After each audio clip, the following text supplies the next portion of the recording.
Assalamualaikum warahmatullahi wabarakatuh. Salam sejahtera untuk kita semua. Oke, terima kasih untuk kehadiran teman-teman yang telah hadir di perkuliahan pemrograman Java di pertemuan keempat kita pada hari ini. Oke, hari ini kita akan coba install IDE NetBeans ya untuk programming Java language ya. Jadi kita akan membuat sebuah aplikasi Java, menjalankan Java menggunakan NetBeans ya. Oke, jadi silakan kita masuk dulu ke halaman NetBeans-nya.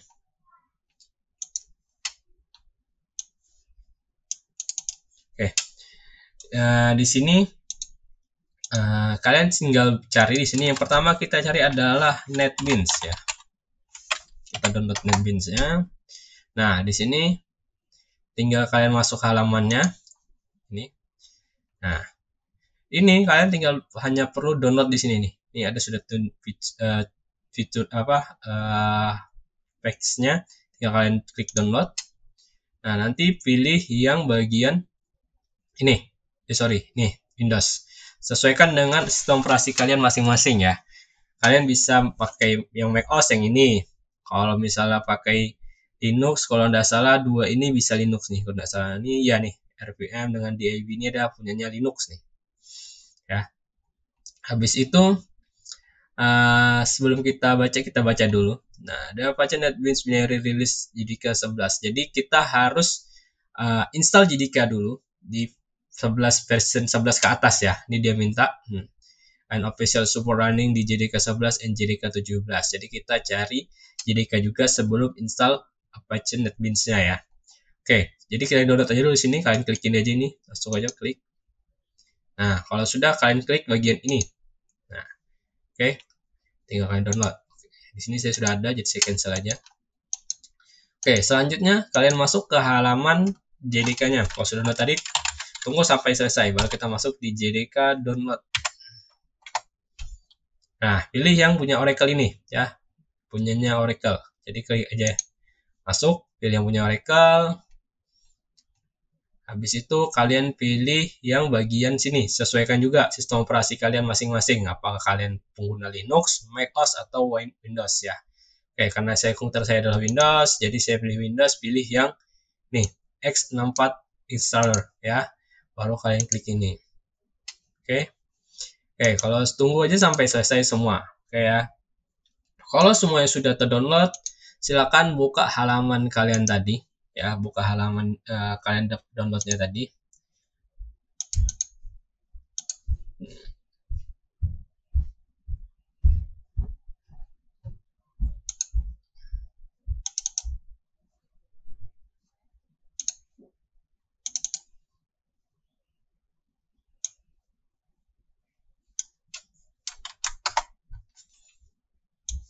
Oke. Nah, kalau kalian sudah download nanti akan ada di Explorer kalian dua aplikasi ini ya. Oke, yang pertama kalian install dulu yang bagian JDK 19-nya ya, yang Windows ini. Install dulu, tunggu sampai selesai. Kita buka dulu. Oke, klik aja yes.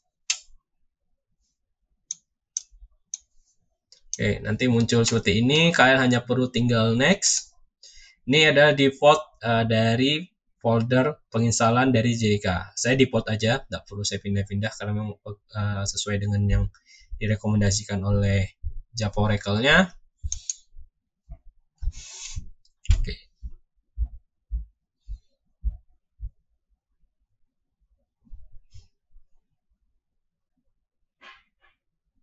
Oke. Nah, ini Java Development Kit SE Development Kit-nya sudah terinstall ya, versi 19.0.2 dan ini 64 bit ya, sukses terinstall.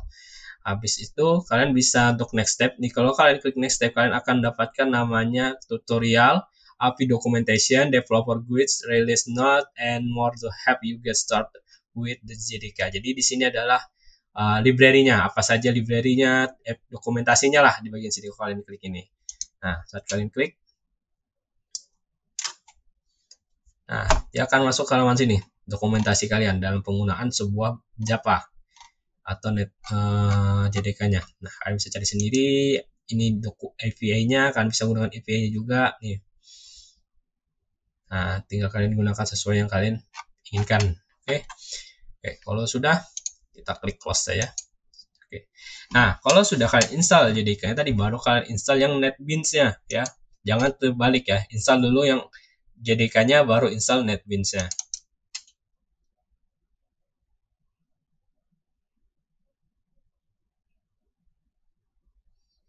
Oke, cukup klik 2 kali, tunggu sampai dia terbuka sendiri kayak tadi.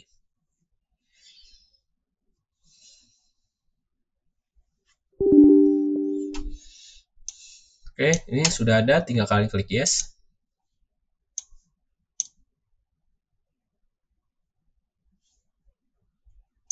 Nanti muncul.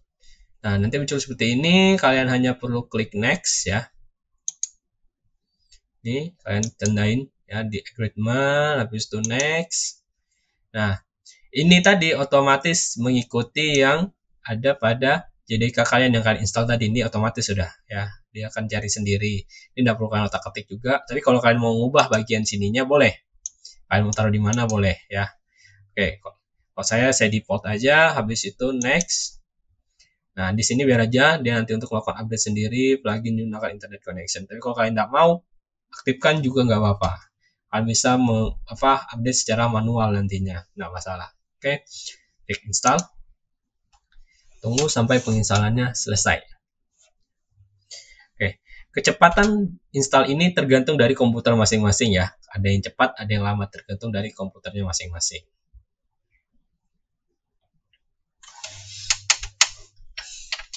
Cukup tunggu sampai selesai penginstalan gitu.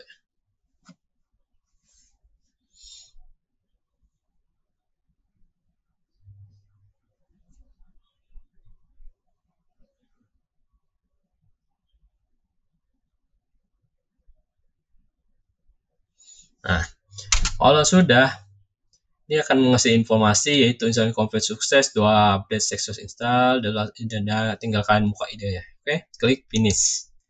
Oke, kalau sudah semuanya kita close dulu. Ini kita close.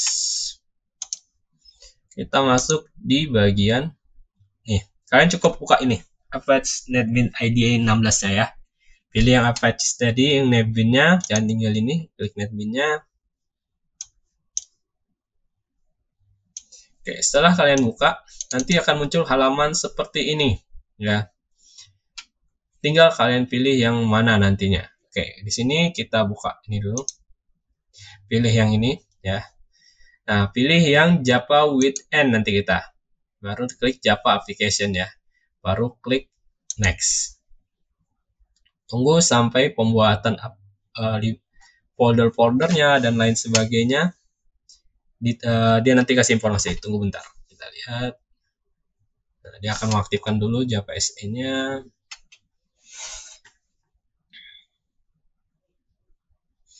Oke, nah di sini dia akan meletakkan aplikasi kita di user visi dokumen NetBeans project.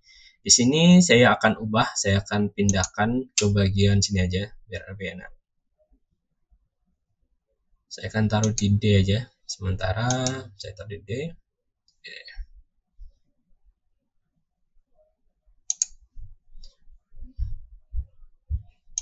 Oke, saya taruh di D project location, sorry.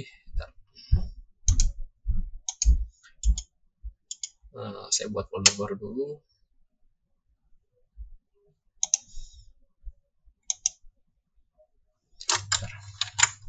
Saya buat folder baru dulu di D saya biar saya lebih mudah mengaksesnya.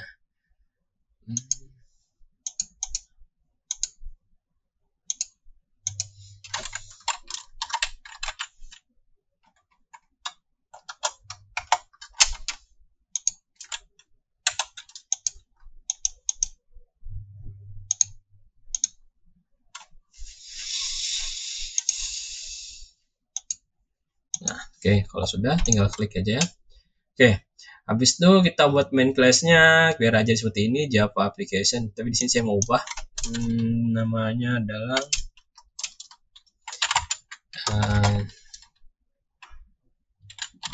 fundamental Java.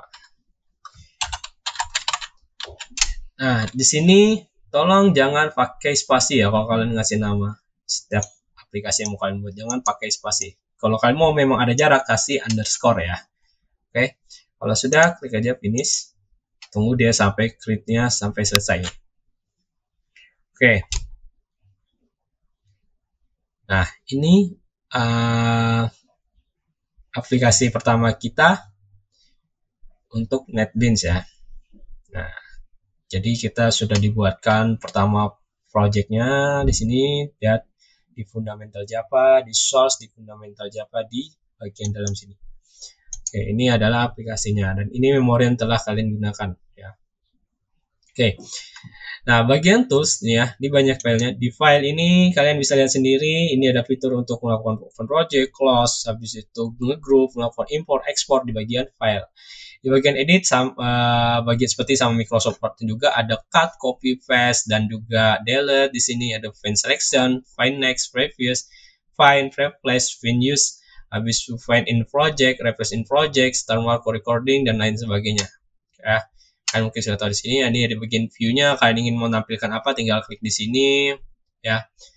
Habis itu nih navigation-nya, kalian bisa mau ke arah mana yang mau kalian ujukan di sini. Nah, ini bagian source-nya. Di sini kalian bisa melakukan versi pindahkan, mau naikkan nanti, kalian bisa lihat sendiri nanti. Habis itu nih bagian refactor-nya. Nah, oke, nanti kita akan belajar ini bagian run project-nya. Kalian saat kalian jalankan aplikasinya, kalian bisa klik di sini. Oke, ini bagian debug-nya. Habis itu ini profile kalian. Habis itu ini tim. Kalian bisa menggunakan Git juga di sini, loading dari Git. Nah, bisa di browser. Habis itu juga di bagian tools ini kalian bisa bagian option mengubah color-nya nih. Kalian bisa ubah sendiri di sini. Kalian mau pakai yang mana, bisa kalian pilih sesuai yang kalian inginkan ya. Nah, di sini kalian tinggal atur sendiri ya. Bisa ubah warna juga, nih foreground-nya, nih background-nya, ini efeknya pakai yang mana, tergantung kalian masing-masing. Oke. Sini saya default aja. Oke, di sini kalian coba jalankan dulu aplikasinya, mau kalau dia jalan, kita klik. Oke, ini sudah sukses ya. Cuma kita tidak menampilkan apa-apa ya. Memang dia cuma bilang sukses, kita berhasil, berarti tidak ada bug di dalam sini. Oke, kita akan tampilkan di sini sebuah print aja, biasa print. Di sini kalian tinggal tulis publiknya, di dalam sini kita klik di sini. Cukup kalian ketik system out.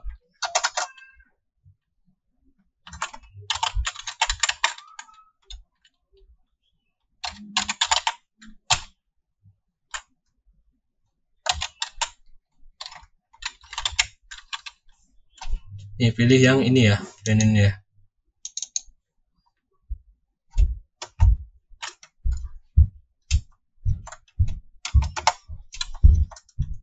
Nah, di sini kalian tanda centang 2. Kalian tulis saja apa misalnya pemrograman Java. Oke. Nah, kalau sudah kalian save aja dan coba jalankan. Oke, kita berhasil menjalankan sebuah perintah untuk menampilkan sebuah karakter string, yaitu pemrograman Java ya. Oke, kalian sudah tadi mengetahui cara dasar untuk menampilkan sebuah perintah ya, atau menampilkan sebuah karakter menggunakan sistem out.fin. Oke, habis itu sebelum kita lanjut, kita akan belajar dulu ini untuk apa aja sih. Nah, ini package fundamental Java ini adalah namanya deklarasi ya. Ini adalah deklarasi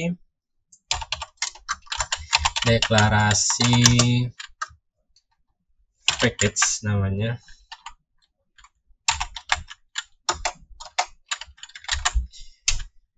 Jadi ini adalah deklarasi package. Habis itu yang public class ini adalah bagian kelasnya. Ini ada sebuah kelas. Nah, habis itu bagian ini adalah bagian method main-nya. Ya, ini adalah method main namanya. Ini adalah tempat untuk kita menampilkan semua, untuk kita buat perintah semuanya di sini. Ini namanya method.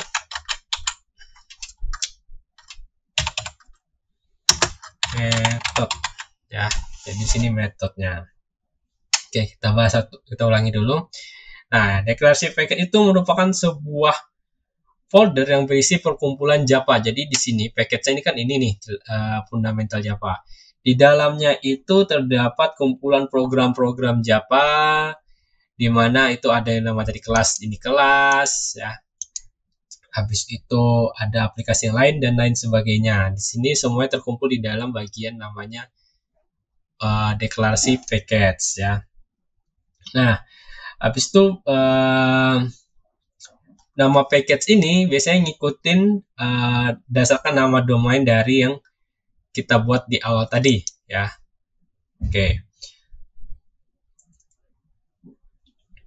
Habis itu yang kedua adalah bagian kelas. Nah, kelas ini ya.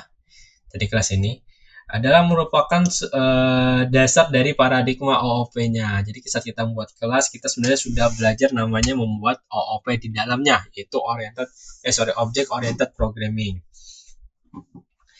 Karena Java itu pasti OOP gitu, karena mereka saling berketerkaitan. Karena untuk apa? Karena kemudian kita untuk nantinya saat kita melakukan programming gitu.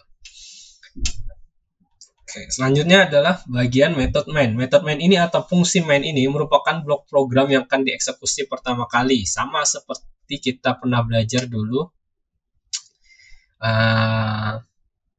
Flutter ya.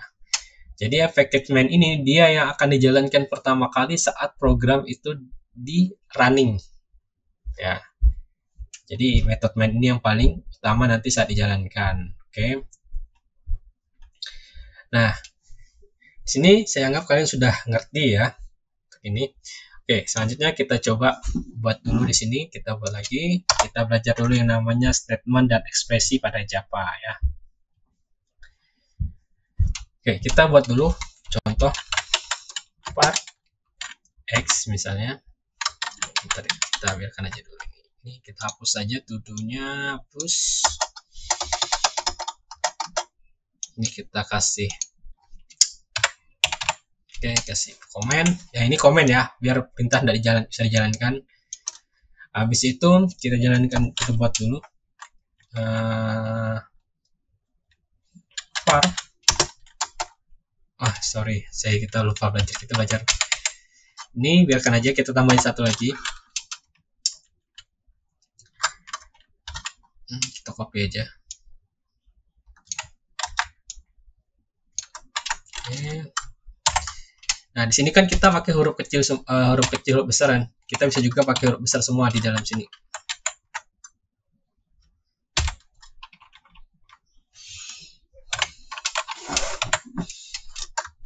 Huruf kecil besarnya, jadi kita ketik misalnya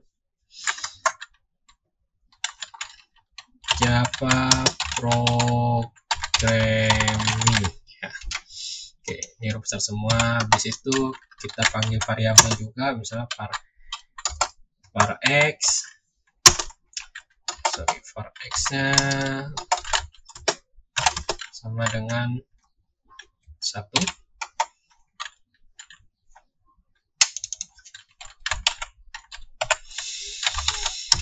var b nya sama dengan 2, habis itu var c sama dengan A ditambah B. Oke, baru di sini panggil lagi sistem.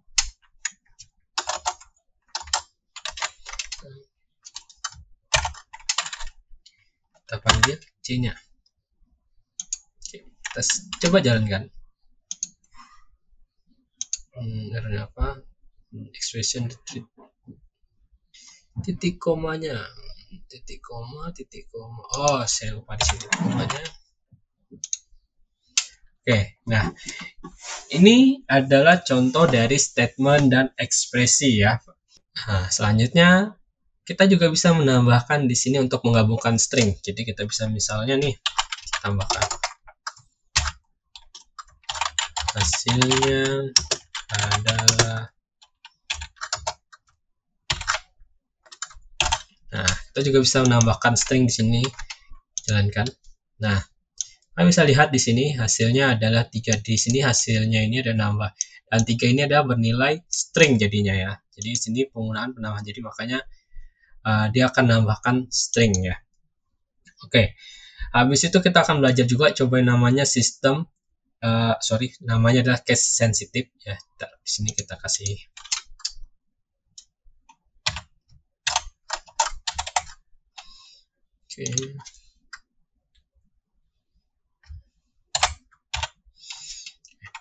Oke, kita akan belajar namanya case sensitive, yaitu ada kita buat dulu namanya di sini.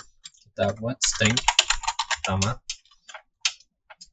Misalnya kita buat yang pertama itu string sama dengan string. Oh ya, nama variabelnya dulu jangan lupa. Jadi sini kita misalnya saya buat nama variabelnya string huruf ya. Jadi saya pertama huruf kecil semua ya, ini huruf. Kita aja kasih di sini, jangan lupa kasih tanda petik 2 ya. Masukkan di sini misalnya pemrograman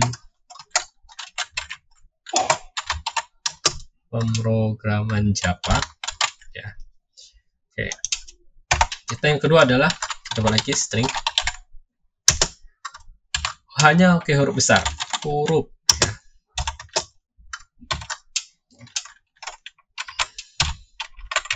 Di sini saya kasih namanya Java programming misalnya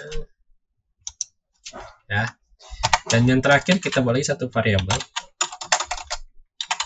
string huruf besar semua ya.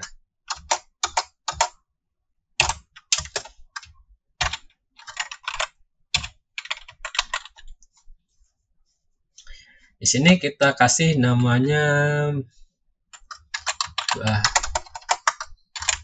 bahasa pemrograman Java. Oke.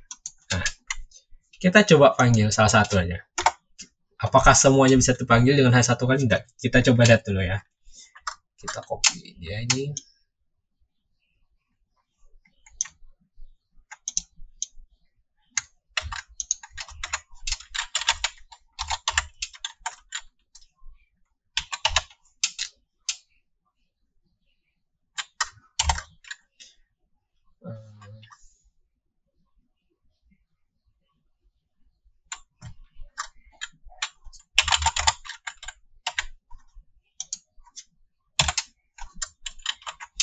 Jalankan. Nah, saat kita hanya manggil semuanya huruf kecil semua di sini, yang dipanggil hanya bagian atas pemrograman Java. Nah, kalau kita memanggil yang hanya besar, maka yang dipanggil adalah Java programming. Kalau kita juga panggil di sini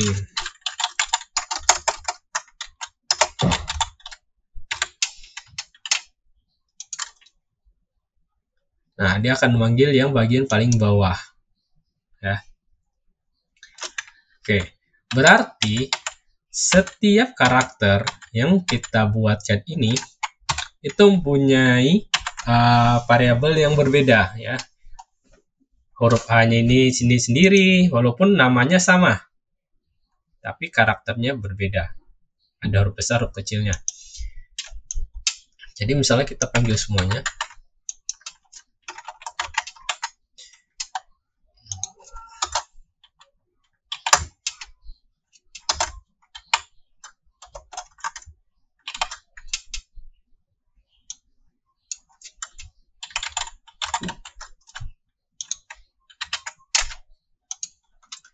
Nah, semuanya beda ya. Jadi itu namanya case sensitive. Artinya huruf besar atau huruf kecil itu dibedakan untuk dijadikan variabel. Jadi 3 variabel itu walaupun namanya sama, tapi variabel itu tetap berbeda. Nah, ini yang harus kalian pahamin ya. Jadi kalau orang yang awam biasanya karena ini merasa hurufnya sama dianggap itu variabel yang sama. Tidak ya. Jadi karakter huruf yang ada huruf besar, huruf kecilnya dalam setiap variabel itu berarti memiliki nilai yang berbeda dalam setiap inisiasinya. Jadi jangan dianggap sama. Di sini saya anggap kalian sudah ngerti ya untuk yang case sensitifnya. Habis itu kita akan belajar sebuah namanya tipe data. Ya, ini bagian paling penting ya. Takutnya di sini biasanya banyak yang salah juga. Kita kata di sini, kita pindah ke sini. Oke. Selanjutnya adalah tipe data. Oke. Yang pertama adalah char. Ya. Char ini tipe datanya contohnya seperti huruf Z. Ya. Char itu contoh dasarnya ada seperti huruf Z huruf besar ya. Kita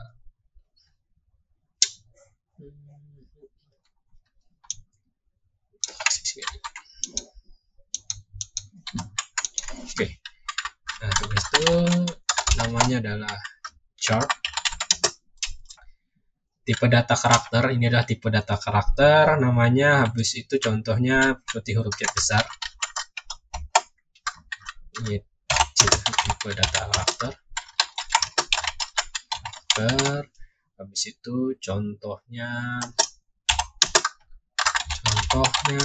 contoh Z ya. Tadi kalian cari sendiri lagi. Habis itu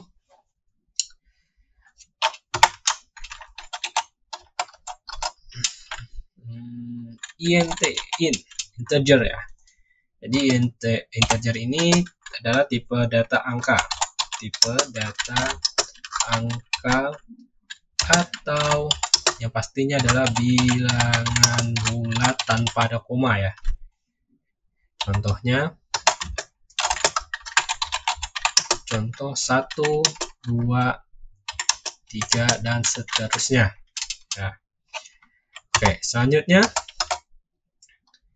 ada namanya float.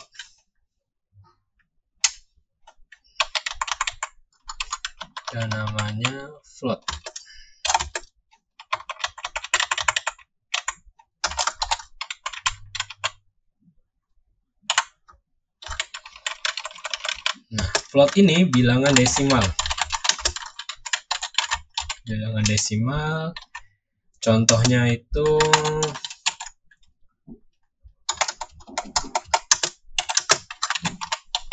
contoh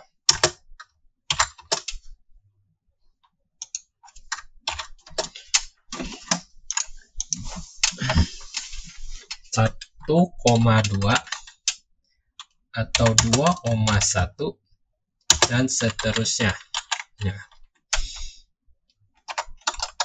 Oke, selanjutnya namanya double.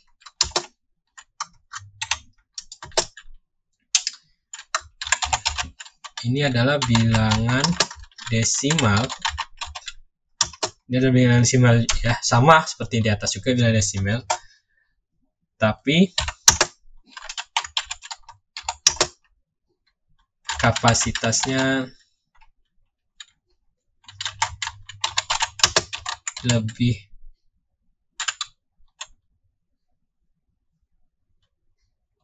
besar lah. Oke, perbedaannya itu adalah bagian komanya misalnya. Tapi yang pasti untuk untuk si yang float itu sistemnya adalah 32 bit. Sedangkan yang bagian double itu adalah 64 bit. Yang pasti karakter di bagian belakang koma itu jauh lebih banyak misalnya.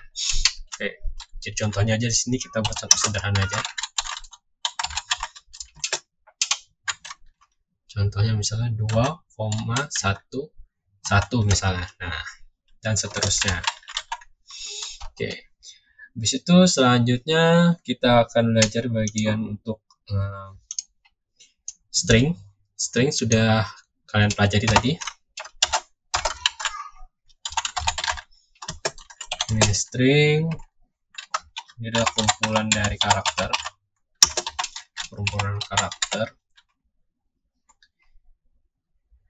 browser membentuk grup teks ya, membentuk grup teks. Bukan teks saja sih, semuanya sih, semua itu teks bukan huruf, untuk teks, mau itu titik koma, selama dia di dalam titik koma 2 itu apapun menjadi namanya karakter, mau itu tanda seru, bintang, dan lain sebagainya, itu masuk di dalam string kalau dia masuk di dalam tanda kutip, tanda koma, titik koma ya, tanda koma atasnya ya. Oke, habis itu contohnya misalnya ini contoh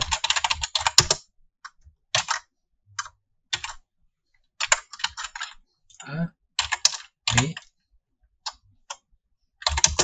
C, habis itu dan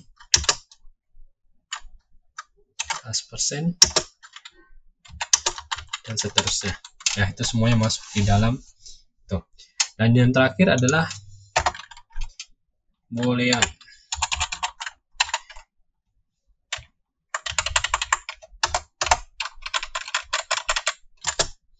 Boolean adalah contohnya seperti true or false ya.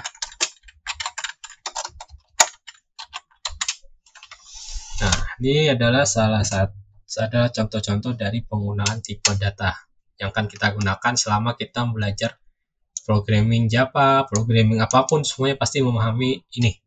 Selanjutnya kita akan coba buat sendiri di sini.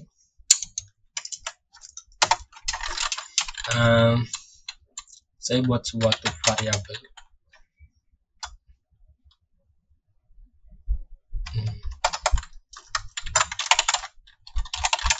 String nama alamat, string nama, name, nama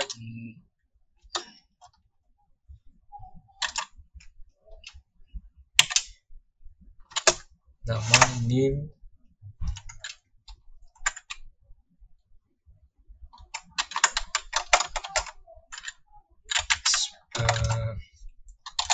Instagram misalnya. Oke, habis itu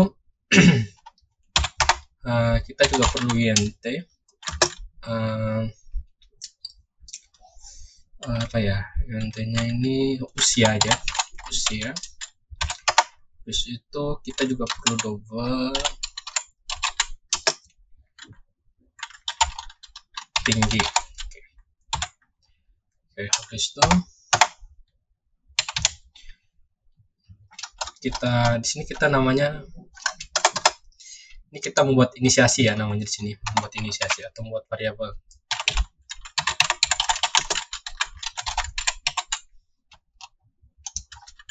Nah, terus itu di sini kita akan mengisi variabel namanya. Oke, nah di sini nama,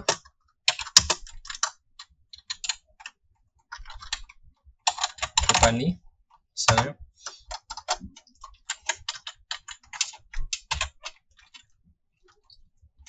Salah, kebiasaan, nama Tiffany, habis itu name-nya saya bukan pakai name ya, kita ganti aja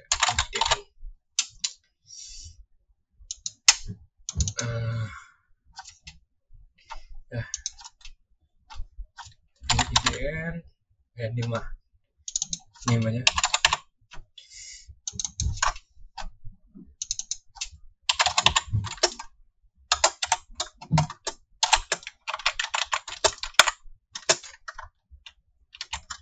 Sini saya menggunakan string ya untuk name-nya 1207080006. Ini kalau salah name saya. Ini di situ Instagram,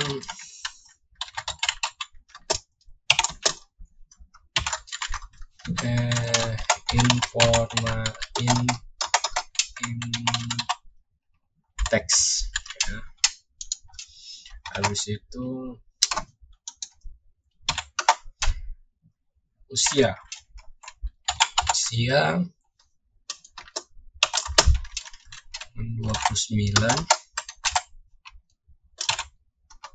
Habis itu tinggi 164,5 misalnya. Oke, baru kita tampilkan di sini, tampilkan data variabel. Oke, di sini kita kasih,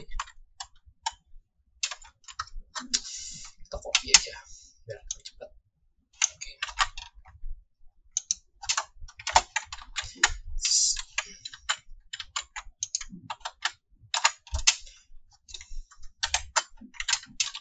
Pertama itu nama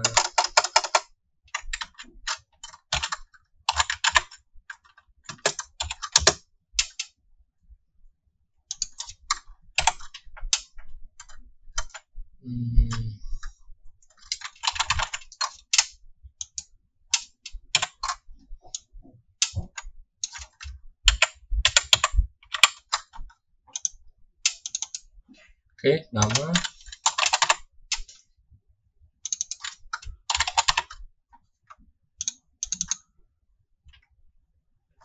itu Instagram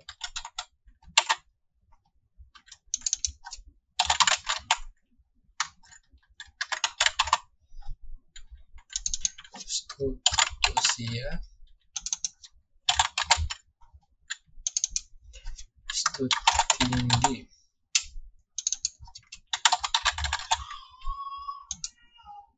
Oke, kita simpan, jalankan.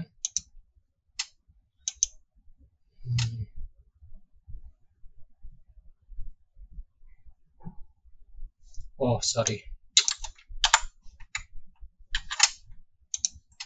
Oke, di sini kita sudah berhasil membuat data diri.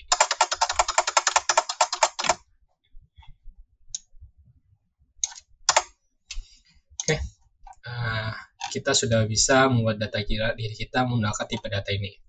Oke, sekian perkuliahan pada hari ini. Nanti silakan kita tanya-tanya saja kalau ada yang masih ada yang bingung, silakan tanya di waktu perkuliahan. Oke, saya akhiri. Assalamualaikum warahmatullahi wabarakatuh.